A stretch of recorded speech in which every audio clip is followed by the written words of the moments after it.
En esta oportunidad vamos a hablar sobre la endocarditis infecciosa, enfocándonos sobre todo en el tratamiento farmacológico. Este es el contenido de esta clase.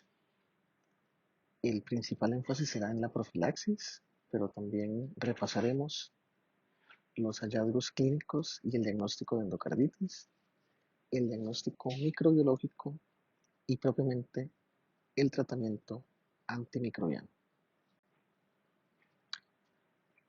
En las profilaxis de la enfermedad por endocarditis, lo principal es establecer las categorías de riesgo. La categoría de riesgo alto corresponde a estos tres grupos de pacientes con válvula protésica o reparada, por ejemplo, una válvula que se colocó por vía transarterial. También pacientes que han tenido endocarditis previa y aquellos con una enfermedad cardíaca congénita cianótica no tratada o cuyo tratamiento fue en los últimos 6 meses. Estos pacientes de riesgo alto son los que eventualmente requerirán un tratamiento preventivo. En general, la profilaxis no se recomienda para otras enfermedades valvulares como la estenosis aórtica, el prolapso de la válvula mitral, la válvula aórtica bicúspide y otras valvulopatías más frecuentes. Pero cualquier paciente con estas patologías valvulares debe tener un control estricto, sobre todo a nivel de la salud bucodental, desinfectar heridas cutáneas, erradicar infecciones bacterianas crónicas, evitar piercing y tatuajes y limitar la implantación de catéteres, sobre todo catéteres centrales. También, de acuerdo al procedimiento, es relevante hacer énfasis en que la profilaxis para un procedimiento dental únicamente está indicada cuando se manipula la gingival o la región periapical de los dientes o cuando se perfora la mucosa. Se pueden colocar implantes dentales, se pueden hacer limpiezas, pero en el paciente de alto riesgo, que ya vimos su definición, vamos a preferir una profilaxis. La idea del tratamiento antibiótico profiláctico es disminuir la presencia de los estreptococos orales. Cuando es un procedimiento genitourinario, desde una sonda Foley o un procedimiento gastrointestinal como una gastroscopía, colonoscopia o broncoscopías, no hay evidencia del beneficio de la profilaxis. Cuando empleamos el tratamiento profiláctico, la dosis y el medicamento de elección es la amoxicilina, 2 gramos, de forma oral, una única dosis entre 30 y 60 minutos antes del procedimiento y como alternativa en caso de alergia a las penicilinas, la clindamicina.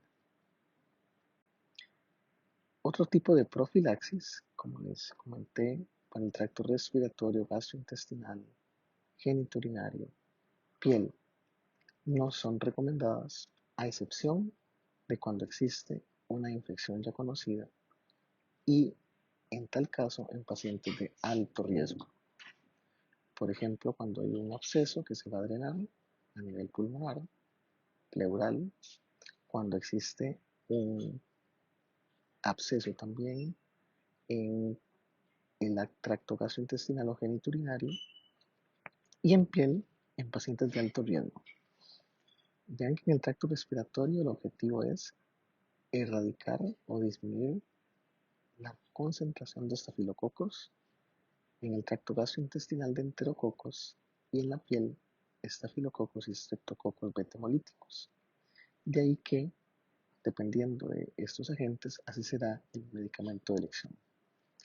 La amoxicilina sigue siendo el principal germen para la erradicación o control de estafilococos y streptococos y en el caso de los pacientes que pensamos un riesgo eventual de enterococos, también puede servir la amoxicilina. Incluso la colocación de un DIU es un procedimiento seguro. Ante un piercing o tatuaje tampoco se recomienda profilaxis. Aquí lo relevante es el tratamiento eventual cuando hay un drenaje de una infección ya conocida. Cambia un poco el panorama cuando es una intervención cardíaca. En toda intervención cardíaca que tenemos acá, que son los implantes valvulares, injertos, marcapasos, sí se recomienda un antibiótico profiláctico, ante todo buscando el objetivo de erradicar los estafilococos aureus y coagulasa negativa. Debe erradicarse también reservorios de estafilococos que ocurren a nivel nasal o orofaringio con clorexidina o algún tratamiento tópico, y antes del procedimiento eliminar potenciales fuentes de infección dental. Una vez que tenemos la endocarditis, estos son los síntomas más frecuentes. La fiebre es persistente y nos va a dar una indicación de la evaluación del tratamiento antibiótico. Si bien los émbolos sépticos muy conocidos y los fenómenos inmunológicos pueden presentarse, no son los más frecuentes. Y a nivel laboratorio vamos a encontrar alteraciones inespecíficas como la elevación de marcadores inflamatorios y eventualmente alguna afección multiorgánica. En las imágenes vamos a tener la presencia de una vegetación que eventualmente podrá observarse en un ecocardiograma transtorácico, y si este es positivo, debe utilizarse un ecocardiograma transesofágico en búsqueda de alguna complicación. También el ecocardiograma transesofágico es útil en alta sospecha clínica y cuando la ventana de observación transtorácica no es valorable. En caso de complicaciones como embolismos, soplos, insuficiencia cardíaca, abscesos, bloqueos atrioventriculares, en una estafilococcemia por Staph aureus es también relevante la técnica de imagen. Si bien el ecocardiograma es la técnica de elección, podemos hacer uso de resonancia magnética cardíaca y de un PET-CT, sobre todo en casos de duda ante los primeros hallazgos. Estos son los gérmenes que producen de forma clásica la endocarditis: Streptococcus viridans, Staphylococcus aureus y Enterococos. Los gérmenes atípicos pueden generar hasta un tercio de los casos, y aquí encontramos a las bacterias del grupo HASEC, Brucellosis, Coxiella y otros gérmenes más infrecuentes. Estos son los criterios diagnósticos que bien conocen, los criterios de Duke, para el diagnóstico de endocarditis infecciosa. Estos criterios diagnósticos se han modificado para aumentar su sensibilidad y se basan en la presencia de los hallazgos por imágenes del compromiso endocárdico y también en la evidencia microbiológica del hemocultivo con el germen causante. Acá tendríamos a los Streptococcus viridans, bovis, Staphylococcus aureus, Enterococos, o bien pacientes que presentan de forma persistente una bacteremia y en quienes existe una sospecha alta de compromiso endocárdico. En algunos casos, algunas bacterias de crecimiento difícil en los medios de cultivo o fastidiosas, podemos utilizar alguna prueba indirecta, como por ejemplo la detección de anticuerpos, y criterios menores eventualmente no serán útiles, como la fiebre, las condiciones predisponentes, los fenómenos vasculares e inmunológicos y algunos hallazgos también indirectos del crecimiento bacteriano.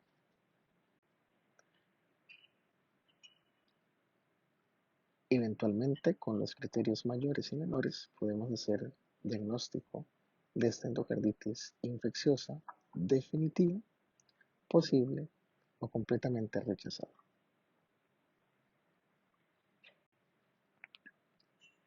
Acá tenemos otros criterios más recientes que incluyen ahora no solamente los hallazgos ecocardiográficos, sino también los hallazgos en el PET-CT o en la resonancia magnética. Y vemos un algoritmo de eventual tratamiento, pero sobre todo de diagnóstico para este grupo de pacientes donde hay una sospecha clínica de endocarditis infecciosa, dependiendo del tipo de válvula. Cuando es una válvula nativa, una válvula que no ha sido de ninguna forma intervenida y persiste la sospecha clínica, se debe insistir con una técnica de imagen, ya sea transesofágica o, por ejemplo, la tomografía o resonancia magnética. Cuando es una válvula protésica, tiene utilidad también el PET-CT, técnicas de leucocitos marcados y eventualmente con estos hallazgos podemos hacer nuevamente el diagnóstico definitivo o posible de una endocarditis infecciosa. Entrando en el tratamiento antimicrobiano, vamos a tener como objetivo erradicar el germen, recordar el uso de aminoglucósidos como sinérgicos y no como el principal agente, y sobre todo sinérgicos con el uso de las beta-lactámicos. Cuando se trata de una válvula protésica, la extensión del tratamiento es más prolongada en comparación con una válvula normal. Y vamos a contar el primer día de efectividad antibiótica cuando el primer hemocultivo se torne, el hemocultivo control se torne negativo. La rifampicina también es un medicamento que puede eventualmente emplearse, sobre todo en las válvulas protésicas, cuando persiste la fiebre pese al tratamiento inicial. Esta diapositiva nos recuerda algunas características clásicas de la microbiología de diferentes gérmenes, sobre todo los que más nos importan que están en el centro, los estafilococos, estreptococos y enterococos. Los estafilococos los dividimos en fabulasa positivos, que son los aureus, y negativos, como el Epidermidis y el Saprophyticus, que son clásicas bacterias que se encuentran en piel. Los estreptococos que se acomodan formando cadenas, los dividimos de acuerdo a su patrón de hemólisis en estreptococos del grupo A y beta. Los estreptococos del grupo A, alfa, son el Streptococcus pneumoniae y los Streptococcus viridans. Los del grupo beta hemolítico es el clásico Streptococcus pyogenes y el Streptococcus agalactiae. Y estreptococos del grupo gamma, como el bovis, que nos deben hacer pensar en una neoplasia colónica. Los enterococos faecium y fecalis son más reconocidos por crecer en ambientes de alta concentración de cloruro de sodio. Y finalmente tenemos algunos filamentos o algún tipo de crecimiento casi similar a un hongo, donde encontraríamos a los nocardia y actinomyces. Los bacilos gram negativos, aeróbicos y anaeróbicos son gérmenes infrecuentes en una de las, eh, de las causas de endocarditis infecciosa. Esos son los algoritmos de manejo cuando nos encontramos frente a un estreptococo, dependiendo de la concentración de sensibilidad de la penicilina. Cuando son estreptococos sensibles a la penicilina, obviamente la penicilina es una alternativa. Vean la dosis, una dosis alta, frecuente. Recuerden que la penicilina es un tratamiento antibiótico tiempo dependiente Y como alternativa está el uso de amoxicilina, pero en una dosis intravenosa. Como en nuestro medio no es posible documentar o emplear amoxicilina intravenosa, una alternativa es la ceftriaxona. Eventualmente, cuando el tratamiento tiene que ser menor, un tratamiento de 2 semanas de duración, podemos utilizar la ceftriaxona o la penicilina combinado con la gentamicina. Como vimos antes, la gentamicina actuará como sinérgico, porque nuevamente los gram negativos no son el foco de acción o no son el target ante una endocarditis infecciosa por estreptococo. La gentamicina la utilizaríamos en una única dosis. Cuando los estreptococos tienen una sensibilidad intermedia o eventualmente resistentes a la penicilina, también puede emplearse el medicamento penicilina, sobre todo en casos de esta resistencia relativa, pero siempre combinado con la gentamicina. Nuevamente, penicilina o amoxicilina, esta última de uso intravenoso, o la ceftriaxona.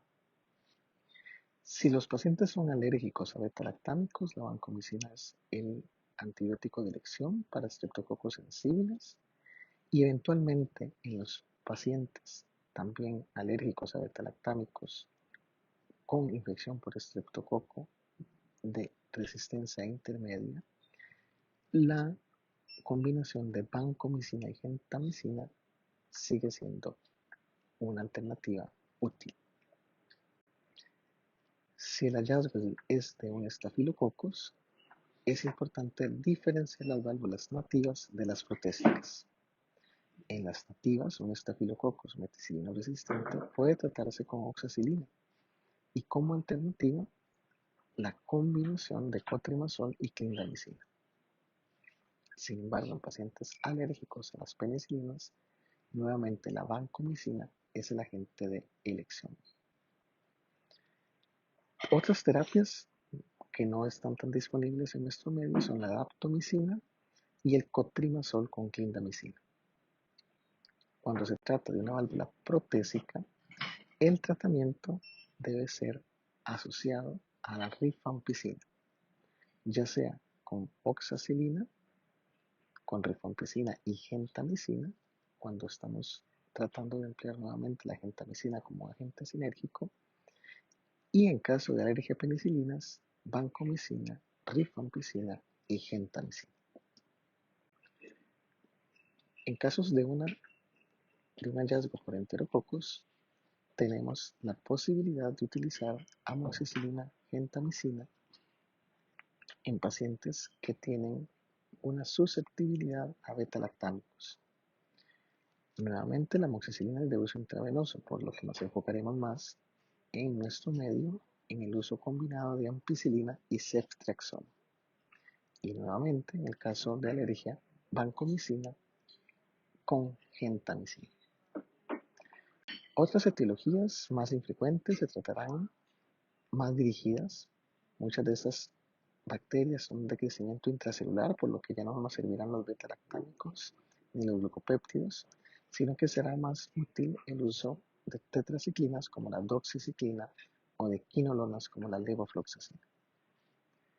Como en muchas ocasiones no contamos con el hemocultivo para guiar el tratamiento, vamos a tener un tratamiento empírico que buscará cubrir la mayoría de los gérmenes.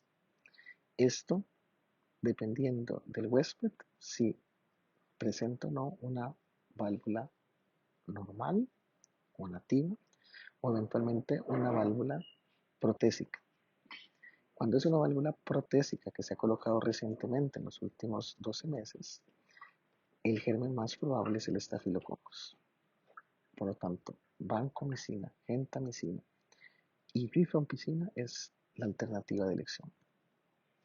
Cuando tenemos una endocarditis adquirida en la comunidad en paciente con válvula nativa o cuya válvula protésica se colocó hace más de un año, vamos a enfocarnos en el streptococo, viridans y en los enterococos, por lo que la alternativa será la ampicilina con oxacilina, pensando eventualmente en un estafilococo, y la gentamicina, una terapia triple.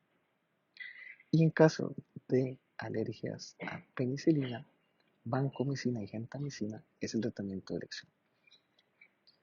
Una última diapositiva para recordar las indicaciones quirúrgicas, que son básicamente aquellas que se asocian a complicaciones.